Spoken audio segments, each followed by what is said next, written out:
Bismillahirrahmanirrahim.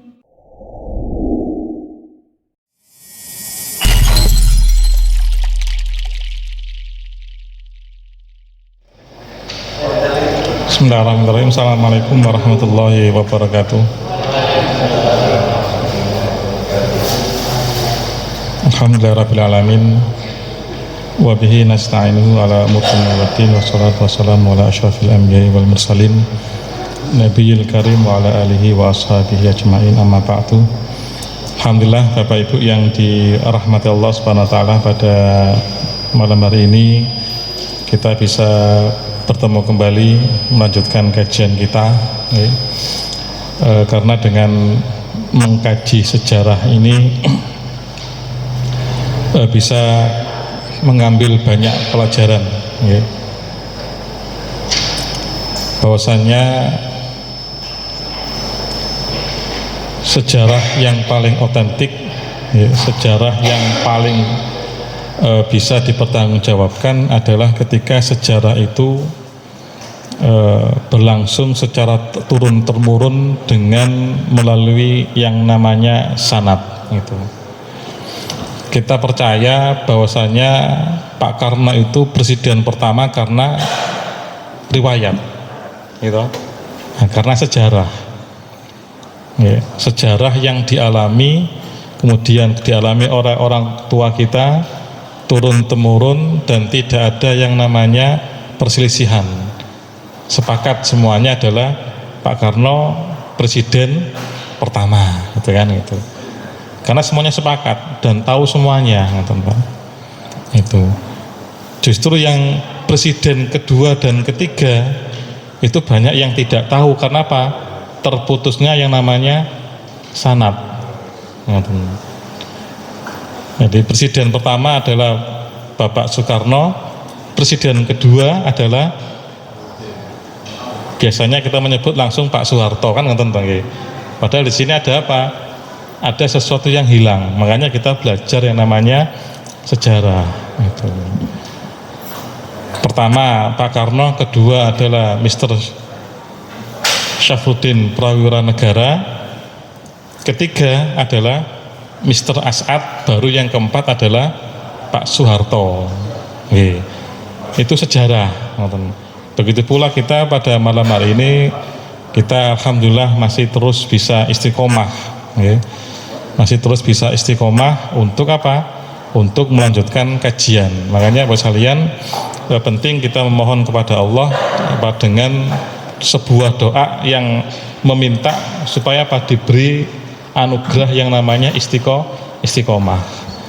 Allahumma inni as'aluka bi annaka antallah la ilaha illa anta al-mananu badi'us samawati wal ard ya dzal jalali wal ikram ya hayyu ya qayyum urzuqni tumakninah. Nah itu Pak, itu doa yang selalu saya baca.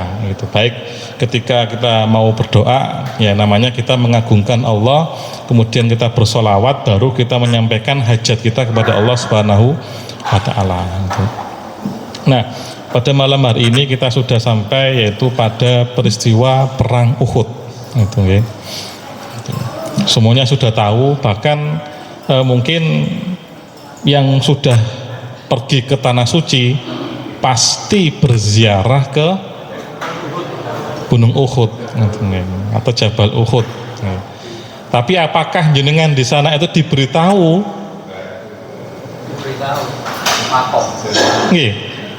Yang sudah pernah ke sana, apakah pernah diberitahu? Diberitahu makomnya. Mungkin hanya selfie kemudian belanja gitu.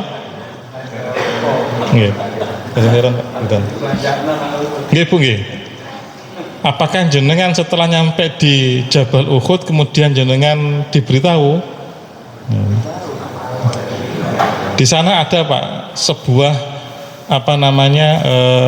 peta dua dimensi yang menjelaskan apa peristiwa perang Uhud. Mboten semerap jenengan. Ada yang pernah lihat sebuah dinding, di situ ada yang namanya peta dua dimensi.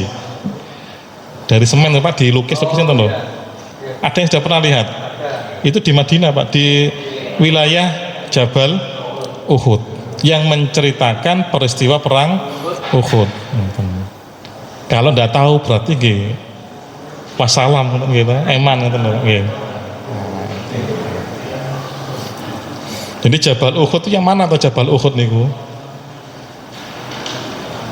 Ada yang pernah naik Jabal Uhud? Belum. Nah, jenengan naik napa? Jabal napa? Jabal Uhud itu yang pinggir-pinggirin itu Pak. Yang kita naik itu bukan Jabal Uhud tapi Jabal Roma, tempat pasukan pemanah, atau sekarang snipernya ditaruh di itu. Nah di sini Bapak sekalian, perang Uhud dan pelajaran komitmen Nabi atas hasil musyawarah. Ini penting Pak. Kekalahan umat Islam pada peristiwa perang Uhud karena apa? Tidak berkomitmen terhadap hasil yang diputuskan bersama. Makanya kalau sudah diputuskan bersama, faida azamta fatawakkal ala Allah, itu Pak. Jadi tidak boleh kita menyelisih, disebut bersama kemudian menyelisih itu. Bismillahirrahmanirrahim. Saat Rasulullah SAW sedang melakukan persiapan perang Uhud, Rasulullah mengumpulkan para sahabat guna melakukan musyawarah dan mengatur strategi perang. Nah, penting Pak. Jadi sebelum melakukan itu semuanya dimusyawarahkan terlebih dahulu. Kalau sekarang ada yang namanya Pangkostrat, Panglima Komando Strategi Angkatan Darat. Itu berarti sudah apa, menguasai ahli strategi, Pak. Tidak macam-macam. Dijabat oleh jenderal bintang Pak. Kalau bentuk semerap ya, bintang 2, bintang 3 gitu. Itu. Ya nanti ditinggali Pangkostrat itu bintangnya bintang berapa ngoten nggih. Itu. Kalau di zaman Nabi itu tidak ada Pak. Itu. Bahkan sekelas Muhammad Al-Fatih mawon itu masih berusia 21, 22, itu sudah ahli strategi perang Pak.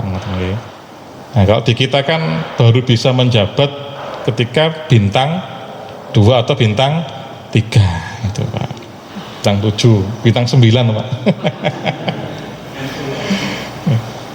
Di antara strategi yang dilontarkan adalah apakah tetap bertahan di Madinah ataukah keluar menghadapi musuh yang saat itu dipimpin oleh Abu Sofyan, Khalid bin Walid ya sebelum ia masuk Islam, dan Ikrimah bin Abu Jahal sebelum masuk Islam. Ikrimah itu masuk ketika nanti Fathu Mekah Pak.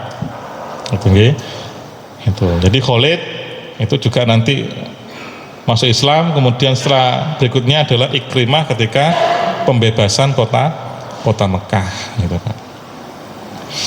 Sepintas sejarah, Khalid ibn Walid dikenal sebagai ahli strategi Pak dalam perang kala itu dan merupakan saingan berat dari Sayyidina Umar bin Khattab dalam kepandaiannya. Bahkan Sayyidina Hamzah sudah terlebih dahulu masuk Islam itu Pak. Di Khalid, Umar, Hamzah yang terlebih dahulu sudah masuk. Hamzah terlebih dahulu pamannya Nabi, kemudian diikuti oleh Umar, kemudian dilanjutkan oleh Khalid bin Walid. Jadi Umar itu merupakan masuk Islamnya atas permohonan Nabi Muhammad SAW.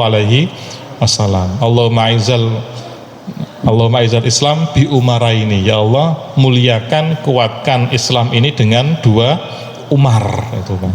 Di antaranya adalah Umar bin Khattab itu Pak, mantan preman gitu, itu. Jadi jenengan jangan sampai Bapak Ibu sekalian, kita ini jangan sampai antipati dengan preman, apalagi justru mantan preman itu sekarang ini menjadi trending topik, dibuat sinetron yang namanya preman pensiun gitu. Sampai terkenal itu gitu. Nah, sampai mengalahkan ikatan cinta, Bu, ngoten nggih. Nah, jadi ikatan cinta sudah tergeser oleh preman pensiun. Berarti penting, Pak. Itu. Kita ini dengan saudara-saudara kita yang preman itu mudah-mudahan apa diberi hidayah. Cuman setelah dapat hidayah ojo kusuk tok, ngoten lho. Jangan kusuk aja. Mari kusuk oleh hidayah nang masjid kusuk on amar enten nahi mungkar wis gampang wis ben kebenaran kak salah ngoten nggih. Tetep dengan apa? Seperti Umar. Umar niku tegas. Gitu, keras.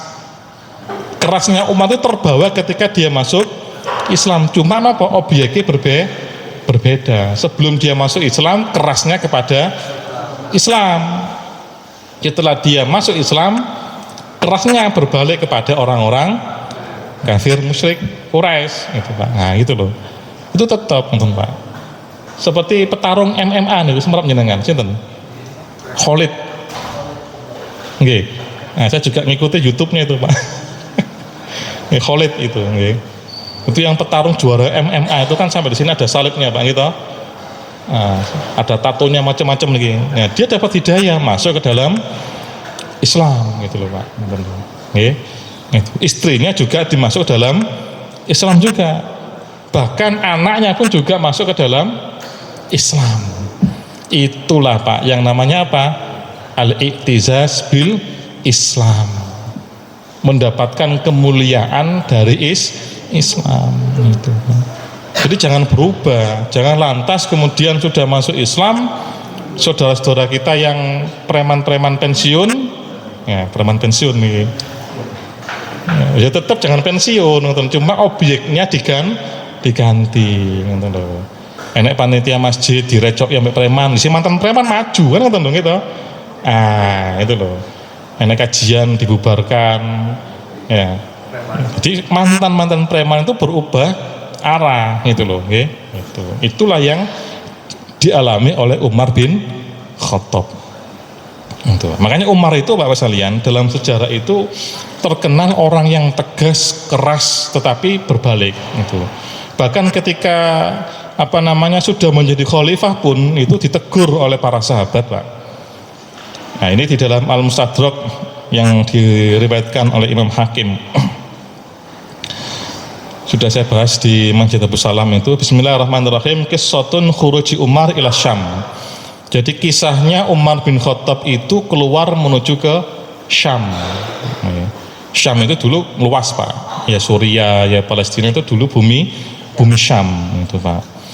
Wa qauluhu, dan ucapannya Umar bin Khattab adalah inna qaumun, sesungguhnya kami adalah suatu kaum azanallahu bil Islam, yang dimuliakan oleh Allah dengan Islam. Itu falan tabtaghil izzata bi ghairihi, jangan kalian mencari kemuliaan selain Islam. Ini ucapan Umar yang terkenal, Pak. Jadi kalau di dalam hadis yang cukup panjang ini, gitu, saya singkat saja. Ketika Umar bin Khattab itu melewati sungai, Pak, itu para sahabat itu tetap menunggangi untanya, Pak. Ketika melewati sungai, para sahabat itu, ya, yang masih hidup generasinya di Umar bin Khattab menjadi khalifah, itu mereka tetap menunggangi yang namanya untanya. Sedangkan Umar itu turun, Pak, dari untanya, Pak. Kemudian dia di sini dikisahkan fanazala anha, mongko mudun sapa Umar anha saking ontanya itu, Pak. Wa khala khuffaihi fawada'ahuma ala akitatihi. Kemudian Umar melepas kedua sepatunya, Pak.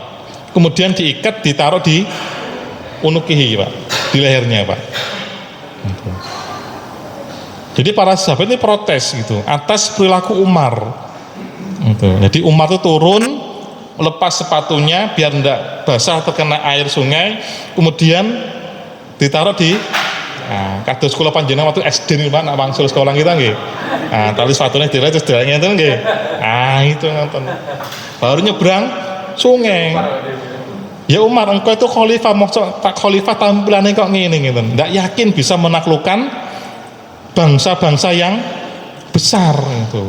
Maka Umar marah. Inilah yang terkena dalam sejarah, meskipun ucapan Umar, kaul Umar ini tidak ada di dalam kitab Sahih Bukhari atau Muslim, tetapi ada di dalam Mustadraknya Imam Hakim. Itu. Ini dawuhnya Umar, dawuhnya Sayyidina Umar, inna kunna adalah kaumin, sesungguhnya kami ini dulu apa? Kaum yang hina, Pak. Orang-orang Arab sebelum Islam diturunkan oleh Allah itu menjadi bangsa yang hina, Pak. Itu, Pak. Monggo jenengan cermati dan jenengan nikmati. Nah, iki gak sopan iki. Ustadz ngaji nggih mustami ini menikmati hidangan nggih mboten napa-napa pun guyon nggih gitu. Jadi Umar itu dawuhnya yang terkenal itu inna kunna adillah gitu. Sesungguhnya kami ini adalah dulunya suatu kaum yang apa? Hina, Pak. Gitu, Pak. Jadi orang-orang musyrik, orang-orang kafir Quraisy sebelum datangnya Islam itu menjadi bangsa yang hina. Ini fa'azallahu bil Islam. Kemudian apa? Allah memuliakan kami dengan Islam. Makanya kalau ada orang yang antipati dengan Islam, maka hidupnya penuh dengan kehinaan. Apalagi Islam dianggap bukan agama asli orang Indonesia. Islam itu agama pendatang, keliru maneh men. Itu. Ya, keliru. Kalau ada yang mengatakan Islam itu bukan agama asli orang Indonesia, itu keliru. Islam itu dari Arab, bukan. Keliru lagi saya menanjak ngoten niku. Kalau ada orang yang mengatakan Islam dari Arab, keliru. Islam itu dari siapa? Dari Allah Subhanahu wa ta'ala. Apa dalilnya? Walladzi arsala rasulahu bil huda wa dinil haqq liyudhhirahu 'ala dini kulli walau karihal musyrikun. Jadi walladzi wa tawi Allah alladzi kang zat arsala kang wis ngutus sapa zat gitu kan. Utusannya bil huda dengan membawa petunjuk, wa dinil haqq dan membawa agama yang benar. Itu yang pertama. Yang kedua dawuhnya Kanjeng Nabi gitu, Pak. Yang kedua dawuhnya Kanjeng Nabi, kullu mauludin yuladu alal fitrah. Setiap bayi yang lahir dalam keadaan fitrah, fa abawahu yuhawidanihi aw yunassiranihi aw yumajjisanihi. Tergantung orang tuanya. Bayi itu tergantung orang tuanya. Bayi menjadi Yahudi, menjadi Nasrani, menjadi Majusi, tergantung kedua orang tuanya. Nabi menyebut 3, tapi Nabi tidak menyebut yang menjadikan anak ini Islam, mboten. Yang menjadikan anak ini Islam adalah kedua orang tuanya, tidak ada. Tapi apa? Yahudi, Nasrani dan Majusi. Maka al-fitratu di situ artinya al-fitratu ai al-islamu. Fitrah di sini apa? Islam. Maka seluruh bayi yang lahir itu sudah Islam, Pak. Makanya Islam itu agama asli seluruh hamba Allah yang ada di muka bumi. Jadi bukan pendatang.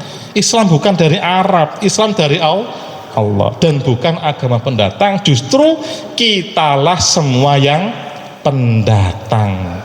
Dari ndak ada tiba-tiba ada, gitu. Jadi bukan Islam yang pendatang, kita yang pendatang. Yeah. Nah, begitu pula orang-orang kafir Quraisy. Dawuhnya Umar ini ketika para sahabatnya bersikap seperti itu, kemudian Umar membantah. Jadi justru kita ini bisa mulia karena Islam. Bangsa Arab itu belum pernah diperhitungkan oleh bangsa-bangsa yang besar pada zaman itu, baik Romawi, Persia dan lain sebagainya, Pak. Itu bayangkan kalian yang dirahmati oleh Allah. Saya mengikuti Gensa, Gen Salahuddin itu ada sebuah peta itu, Pak. Di situ ada titik, satu titik, Pak, tuk warna kuning, Pak. Itu, Pak. Disitulah umat Islam mengalami kemajuan berawal dari yang namanya kota Madinah yang dulu tidak pernah diperhitungkan, Pak. Untuk Pak. Tidak pernah diperhitungkan sama sekali. Justru apa? Dengan pada periodenya Umar itu banyak bangsa-bangsa besar yang tunduk terhadap Islam, banyak dibebaskan oleh Umar bin Khattab radhiyallahu an, itu Pak. Itu. Apalagi kemudian panglima perangnya Khalid bin Walid, Pak. Khalid bin Walid dicoplok dari jabatan dia panglima perang pun tidak ada masalah. Dia pembangun kira-kira perang karena jabatan. Kami ini perang ini karena Allah Subhanahu wa Ta'ala. Itu dicopot itu tidak ada masalah. Umar bin Khattab itu mencopot Khalid, yang dicopot pun juga tidak ada masalah. Coba sekarang. Jabatan Kapolri dicopot, nah, jabatan Panglima TNI dicopot, jadi pejabat dicopot, copot dan sebagainya, nah, gitu kan. Bahwasanya apa? Semuanya para sahabat generasi terdahulu semuanya dalam berperilaku karena Allah Subhanahu mulianya di situ. Gitu. Sampai Khalid bin Walid mawon banyak luka yang ada dalam tubuhnya, kepingin mati syahid, justru apa? Syahidnya di atas tempat tidur. Gitu. Yaitu syahidnya Khalid bin Walid. Gitu. Gitu. Okay. Itu al-iktizaz bil Islam. Ya. Jadi kalau kita kepingin mulia, ya mulia dengan Islam. Jangan mencari kemuliaan selain Islam, itu Pak. Ya, makanya ini sebetulnya sudah saya sampaikan di Abu Salam, ya ada hubungannya dengan Piala Dunia, gitu. Sampai sekarang ini, yang terbaru Pak, sampai sekarang ini Pak, dilarangnya minum-minuman alkohol itu dengan Piala Dunia di Qatar itu banyak perempuan-perempuan Eropa, Pak. Dari negara-negara mana itu Eropa itu sebagainya. Itu mengakui apa? Inilah pelaksanaan Piala Dunia terbaik selama ini. Mengapa? Karena semuanya apa? Yang laki-laki khususnya itu dilarang minum minuman keras. Akhirnya apa? Penonton itu apa? Seperti apa? Naluri biasa, Pak. Tidak ada kekerasan, tidak ada pelecehan dan lain sebagainya. Nah, itu hikmahnya, Pak. Jadi kaum wanita itu merasa apa? Nyaman dengan apa? Pelaksanaan Piala Dunia kali ini, Pak. Nah, bangsa yang kecil tapi berani menolak negara-negara besar, luar biasa toh. Nah, kalau di Babu Salam saya mengatakan sudah 50.000 masuk Islam, sekarang lebih, Pak. Apalagi seorang qori dari mana Rusia, Fatih Severejic itu, Pak. Nah, itu banyak mengislamkan juga dari Meksiko dan lain sebagainya, Pak. Nah, itu hikmahnya, Pak. Hikmahnya ketika apa? Kita yakin bahwasanya kita bisa mulia dengan Islam. Kalau kita mencari kemuliaan selain Islam, maka kita akan menjadi manusia yang hina dan dina, itu, Pak. Itu.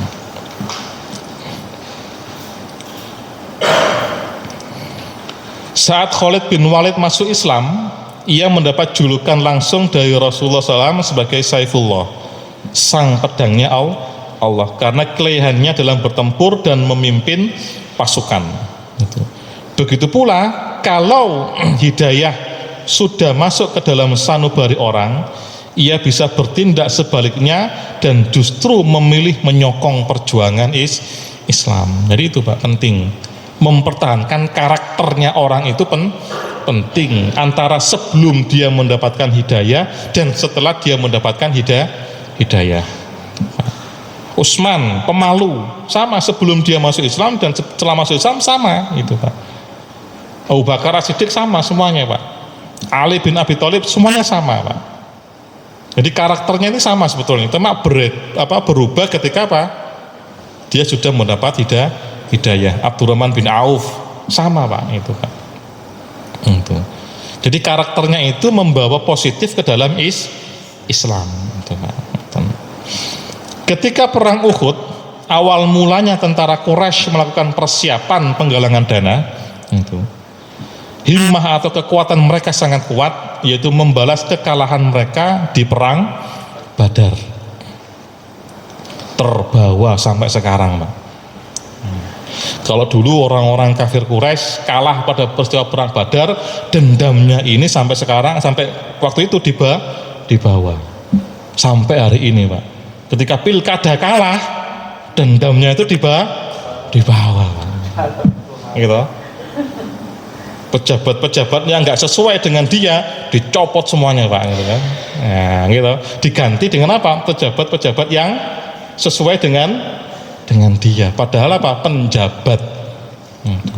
Bukan gubernur asli, hanya penjabat. Itu tidak boleh Pak. Ngalah-ngalahi gubernur yang dipilih oleh rakyat. Payah ini. Tak urung hasil penggalangan dana ini berhasil menghimpun dana yaitu tidak kurang dari 1.000 unta Pak. Luar biasa Pak, 1.000 unta. Dan 1.500 dinar uang terkumpul di awal kali penggalangan dana. Ini orang Arab luar biasa ya. 1.000 unta Pak. Hingga 1 tahun persiapan itu dilakukan sampai kemudian berhasil dikumpulkan sekitar 3.000 ekor unta, 200 tentara berkuda dan 700 tentara berpakaian besi. 3.000 unta, terdekat bayangkan Pak. Berarti luar biasa Pak itu. Sisanya terdiri ada pasukan kavaleri darat, itu Pak. Pasukan ini dibagi menjadi 2 pasukan infanteri.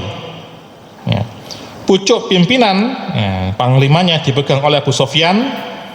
Pasukan berkuda dan kavaleri dibagi menjadi 2. Satu dipimpin Khalid dan satu lagi dipimpin oleh Ikrimah bin Abu Jahal. Yang dengan takdir Allah, kedua orang ini masuk ke dalam Islam. Kembali pada musyawarah Nabi bersama para sahabat. Dari hasil musyawarah ini didapatkan sepakatan bahwa mayoritas sahabat menyetujui pilihan kedua. Ini kenapa? Keluar menghadapi musuh. Dan menyambutnya di gunung Uhud. Rasulullah menyetujui dengan pendapat kedua, meski saat itu beliau sebenarnya condong pada pendapat pertama. Bayangkan Nabi mawon Pak, itu masih bisa menghargai para sahabatnya, sekelas Nabi. Ketika para sahabatnya banyak yang memilih untuk apa? Keluar tanding, ya, bertemu dengan orang-orang kafir Quraisy di Gunung Uhud itu. Nah, itu Nabi menghargai Pak. Dengan sebuah komitmen yang besar terhadap hasil musyawarah, yaitu apa? Rasulullah tampil melakukan persiapan total dan tidak setengah-setengah.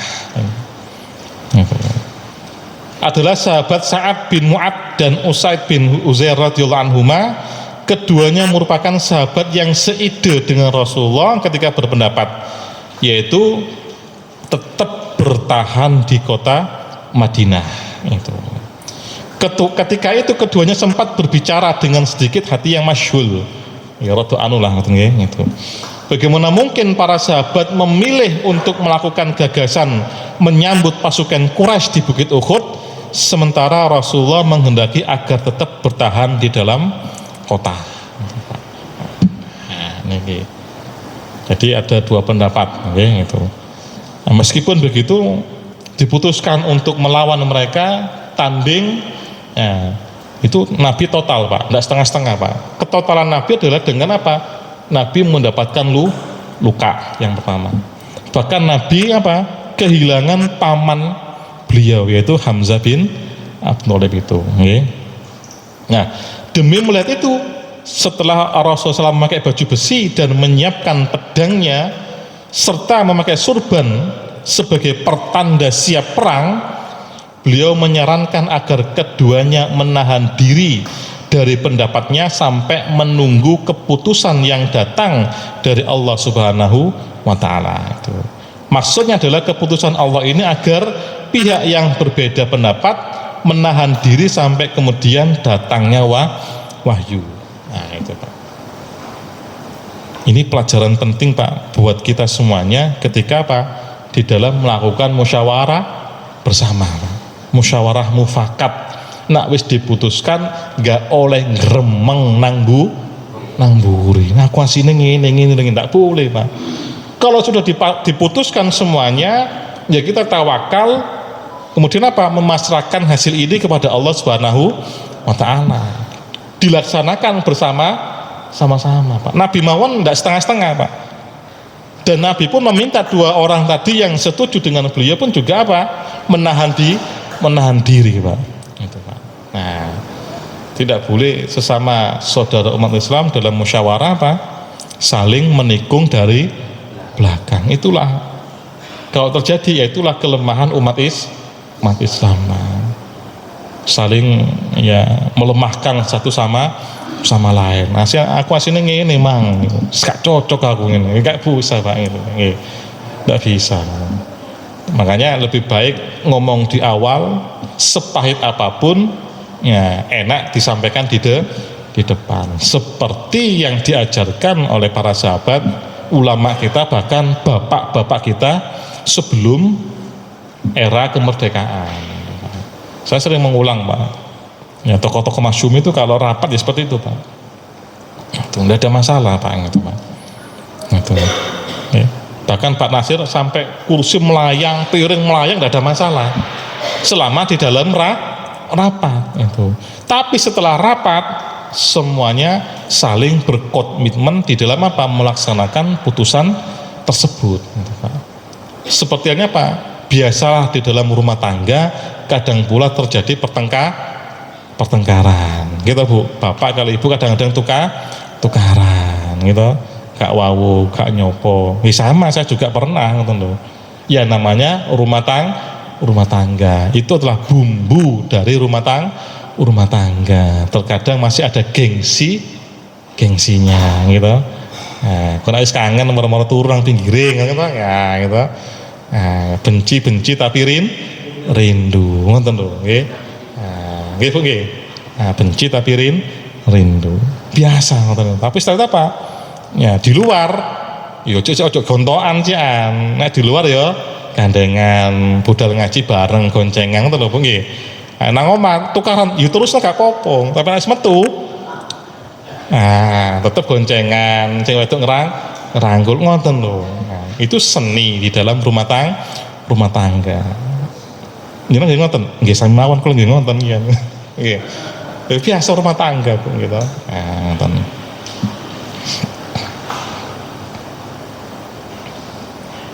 Mendapati sikap Rasulullah SAW, para sahabat tidak ada yang membantah dan siap sedia bersama Nabi di dalam menyambut perang. Demikianlah ketaatan para sahabat bersama Rasulullah SAW. Qul in kuntum tuhibbunallah fattabi'uni. Nah, kalau memang kita cinta pada Allah, maka apa? Kita harus mengikuti Nabi. Kalau sekarang karena Nabi sudah tidak ada, berarti kita mengikuti ulama. Itu al ulama warasatul anbiya. Jadi ulama itulah pewaris para nabi. Berarti apa? Kita mengikuti komando dari ulama kita. Dengan mengikuti apa? Fatwa-fatwanipun. Nah, tentang kadang-kadang kan kalau ceramah gitu, dumateng para alim ulama. Nah, ngaten nggih. Ingkang kula ikuti fatwa-fatwanipun ngaten lho. Nah, itu kita ikuti komando dari ulama. Contoh misalkan utusan dari Amerika ya, tentang propaganda LGBTQI gitu. Enten tambahan 2 huruf malih LGBTQI. Napa niku? QI-nya Queens kali sampeyan tingali mangke nggih. Q-nya itu Queens. Nah, itu. Ditolak Bu. Muhammadiyah menolak.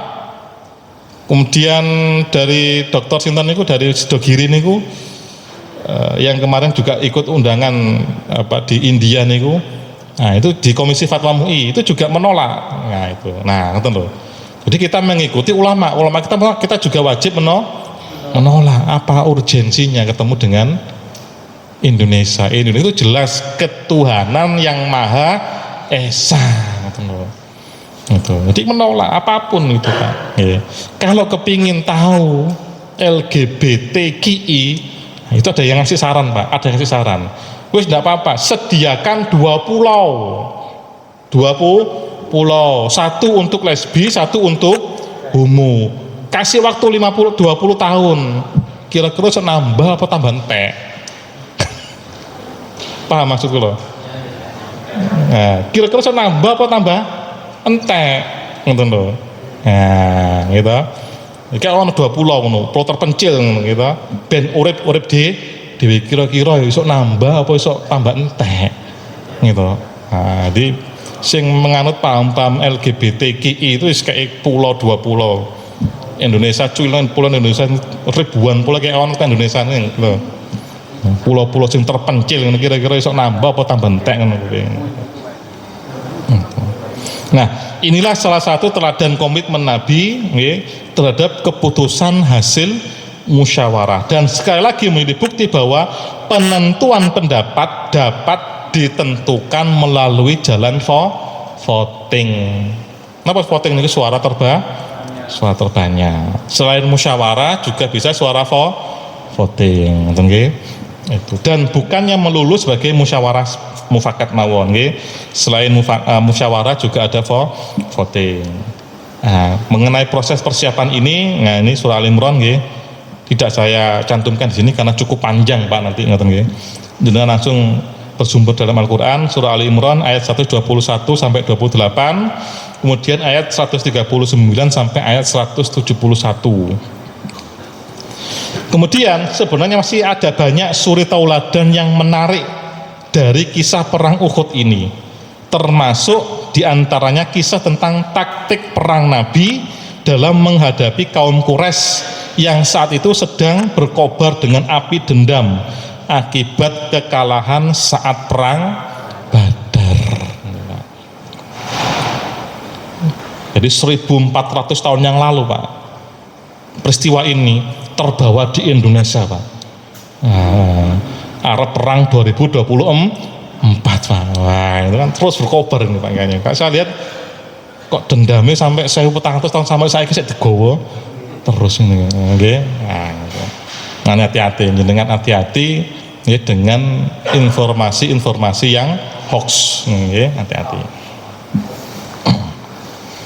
Pasukan muslimin tiada merasa gentar sedikit pun. Mereka mengambil strategi dengan menempatkan para ahli memanah di atas gunung Uhud. Taktik itu ternyata jitu. Kaum muslimin mengalami kemenangan. Sayangnya ada yang bertindak tergiur dengan harta jarahan, sehingga menyebabkan mereka berani melanggar komando. Inilah. Itu. Tentara Khalid bin Walid yang menyadari akan pasukan yang berada di atas gunung ikut turun berebut mengambil harta jarahan, maka Khalid bersama pasukannya berbalik memutari gunung dan menggantikan posisi pasukan panah yang lari ikut berebut harta rampasan perang. Berarti sejak dulu Pak ternyata Pak. Kalau sudah masalah harta itu sejak dulu untuk menunjukkan dia memiliki power atau show of power, menunjukkan kekuatan, menggerakkan massa berkumpul di salah satu tempat yang jumlahnya 150.000 orang. Ternyata apa? Semuanya dibayar. Janjinya 1.000, ternyata isi amplope petang puluh. Janjinya sholawatan, ternyata di sana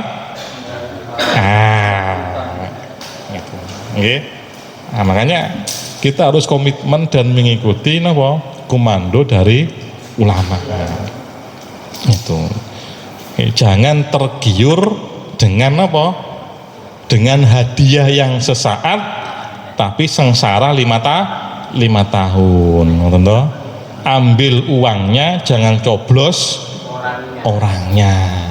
Ambil bingkisannya, nikmati halal bersama keluarga, tapi jangan coblos orangnya. Nonton dong, gitu. DKI minyak 2 liter, beras 5 kilo, gula 2 kilo, mau malih mie goreng 5 bungkus, niku sampean total kira-kira hasilnya 200.000, sampean bagi 305 ping 5. 365 hari dikali 5 berapa ribu hari sampean bagi 200.000 mang.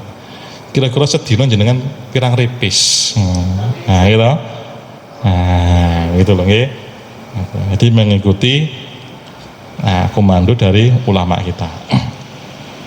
Nah, akibatnya kaum Quraisy bisa membalik keadaan. Dalam peristiwa itu Rasulullah sampai tanggal giginya dan paman beliau Sayyidina Hamzah wafat dalam peperangan itu. Meski sempat terluka, Rasulullah sendiri sempat membunuh Tolha, pembawa benderaku Quraisy. Itu Pak. Nah, kemudian siapa yang membunuh Hamzah? Wahsy, yang dalam salah satu sejarah nanti beliau juga menjadi sahabat yang pernah ikut meriwayatkan hadis meskipun tidak banyak Pak. Wahsy itu Pak, gitu. Itu. Jadi Wahsy itu yang membunuh, kemudian Hindun yang membelah dadanya Hamzah, kemudian memakan jantung. Hindun pun mendapat hidayah pada peristiwa Fathu Mekah, beliau pun juga masuk Islam. Itu Pak. Dan Nabi tidak dendam Pak. Nabi tidak dendam Pak. Itu.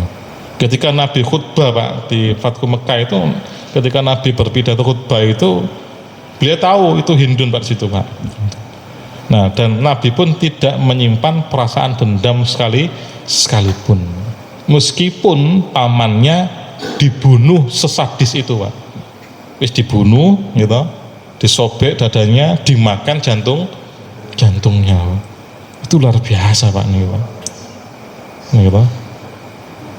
Adakah ibu yang bisa dari kaum perempuan yang bisa sekejam itu? Bisa Pak. Nak wong wis kadung benci, gelap mata, wis dilakukan Pak. Gitu. Nah, itu Pak. Walhasil peperangan tetap dimenangkan oleh kaum muslimin, tetap dimenangkan hasilnya Pak. Cuma hanya karena apa? Silau dengan harta benda yang bisa merubah keadaan. Peristiwa perang Uhud ini menjadi pelajaran penting bagi kaum muslimin, yaitu apa? Agar senantiasa mentaati komando dan berkomitmen dalam tugas yang diberikan serta tidak meninggalkan posisi yang sudah diamanahkan. Meski diiming-imingi pemenuhan hajat berupa kepentingan duniawi. Ayo, pingin munggah pangkat, sakmene, gitu. Guru honorer itu kan, kalau kepingin diangkat menjadi guru PNS, membayar sekian juta, kok diiming-imingi, gitu.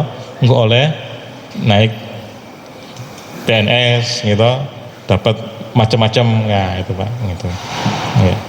Nah, sesuai dengan kaidah as-sabatu fil maqasid wal muruna fil wasail, konsisten dengan cita-cita namun tetap luas dalam suasana, gitu.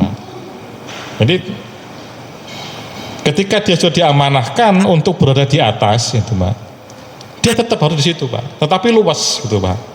Gitu. Luas bagaimana maksudnya? Ya, lihat kondisi dalam keadaan kalau aman tidak ada masalah, gitu Pak. Nah, termasuk kemarin ketika pertemuan kepala dunia itu di Bali itu Pak, gitu. Itu konon, tapi benar Pak, sebenarnya benar juga. Itu Panglima menempatkan pasukan itu berada di rawa-rawa Pak, itu Pak. Nah, dia berhari-hari di situ Pak. Bu berhari-hari, bu kalau nggak semerap ya, gitu kan. Masuk nang rawa berhari-hari, bu kak sholat sing Islam kan, gitu. Tapi luas sebetulnya, bisa ketika apa? Gantian dengan pasukan yang itu loh, maksudnya luas seperti itu Pak. Nah, si Muslim sholat yang non Muslim mengganti posisi yang Islam, mengganti sebentar. Nah, itu luas maksudnya Pak, gitu. Nah, itu. Nah, kaidah yang senada dengan tes ini juga disampaikan oleh Said Subbar dalam kitabnya As-Sabatu al-Ahdafi wal Ghayat wal Muruna fil Wasail wal Alati. Konsisten dengan tujuan bersama dan capaian cita-cita, ya, sementara tetap fleksibel dalam sarana dan alat untuk mencapainya, gitu Pak. Gitu. Kalau sekarang kita ormas partai politik itu adalah kendaraan. Tujuannya apa? Tujuannya adalah supaya apa? Tercapainya apa? yaitu apa? Hukum-hukum Allah Subhanahu wa taala itu. Jadi jangan kemudian berdebat kusir umat Islam saat ini gitu. Ormas, partai politik itu hanya sebatas kendaraan. Nah, tapi apa tujuannya sama gitu Pak. Sampean di sini oke, saya di sini oke. Ayo sama-sama Pak, sama-sama tujuannya Pak menggolkan aturan-aturan ini supaya Pak bisa berlaku di negara ini. Itu dicontoh Pak. Itu diajarkan oleh bapak-bapak kita gitu Pak. Di zaman dahulu seperti itu Pak. Masyumi oke. Ada partai NU oke, gitu. Itu sama-sama gitu Pak. Di awal-awal reformasi gitu ada dari apa namanya P3, partai yang cukup lama. Kemudian ada PKS, ada PBB gitu. Ada PAN pada waktu itu dan beberapa partai-partai yang partai umat belum ada partai umat gitu. Partai apa namanya yang Dilar Nur itu Pak Dilar Nur itu semuanya sama, tapi tujuannya apa? Ketika berada di legislatif berjuang untuk Islam itu Pak. Tujuannya sama Pak. Ya, kita lihat apa tujuannya sama. Umat Islam itu harus apa? Pinter sebagaimana yang diajarkan oleh Bung Hatta, mendayung di antara dua karang. Ayo sama-sama Muhammadiyah, NU, Paksus semuanya apa? Mengawal prosesi berjalannya negara ini gitu loh Pak. Itu. Semuanya punya apa? Semua punya stylenya masing-masing gitu. Dengan tujuan apa? Islam itu bisa berjalan di ini. Ulamanya tidak, ini terbaru ya kan, ada imam tiba-tiba terjadi lagi gitu, dipukul dari belakang, yang mukul jamaah yang paling di depan gitu. Wis aku gak imam kok, wis apa sing imami kok. Ya, sampai di Aceh sampai dikasih napa? Kerangkeng Pak itu Pak. Nah, karena waktu itu sering terjadi apa? Nah, jangan sampai ulama dikriminalisasi gitu. Nah, rakyat ya terus ditekan dan terus macam-macam. Nah itulah Pak tujuannya Pak.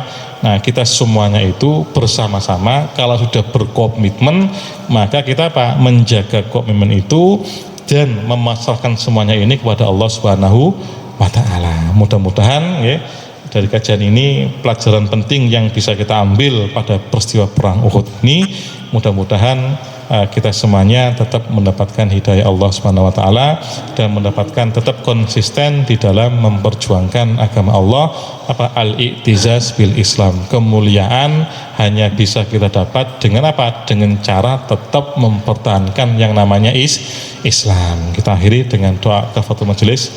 Subhanakallahumma bihamdika asyhadu an la ilaha illa anta astaghfiruka wa atubu ilaik.